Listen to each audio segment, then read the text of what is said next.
Data గ్యాదరింగ్లో మన first part ఇదే కదా. డేటాను ఎలా గ్యాదర్ చేయాలి మనం?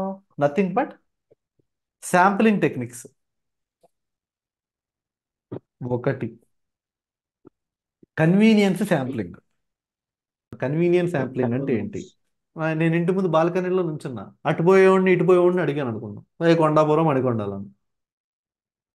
అది కన్వీనియన్స్ శాంప్లింగ్. ఆన్లైన్ పోల్స్ ఉంటాయి చూసారా? ఆన్లైన్ పోల్స్, లేకపోతే మన ఫ్రెండ్స్ని అడగడం, అవన్నీ కన్వీనియన్స్ శాంప్లింగ్స్ అన్నమాట. Random sampling.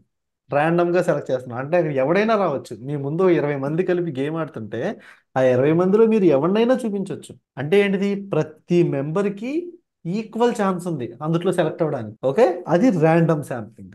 Systematic random sampling. Survey తీసుకుంటారు. మనం మాల్లోకి వెళ్తున్నప్పుడు, సూపర్ మార్కెట్లోకి వెళ్తున్నప్పుడు ఎట్లా అడుగుతారు? అని ప్రతి వాళ్ళని అడగరు. ఐదో ఓడినో, ప్రతి 10దో ఓడినో, ప్రతి 15 ఓడినో, ప్రతి 5దో ఓడినో అడుగుతూ ఉంటారు.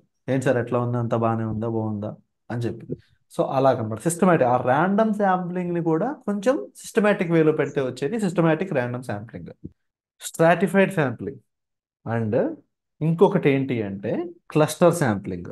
క్లస్టర్ అంటే ఏం చెప్పానండి నేను? క్లస్టర్ అంటే ఒక గ్రూప్.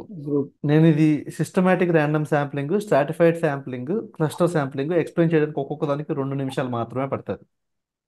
కానీ మీరు ఒకసారి దీని గురించి ఏంటో చూసి వచ్చిన తర్వాత నేను మీకు ఎక్స్ప్లెయిన్ చేస్తాను.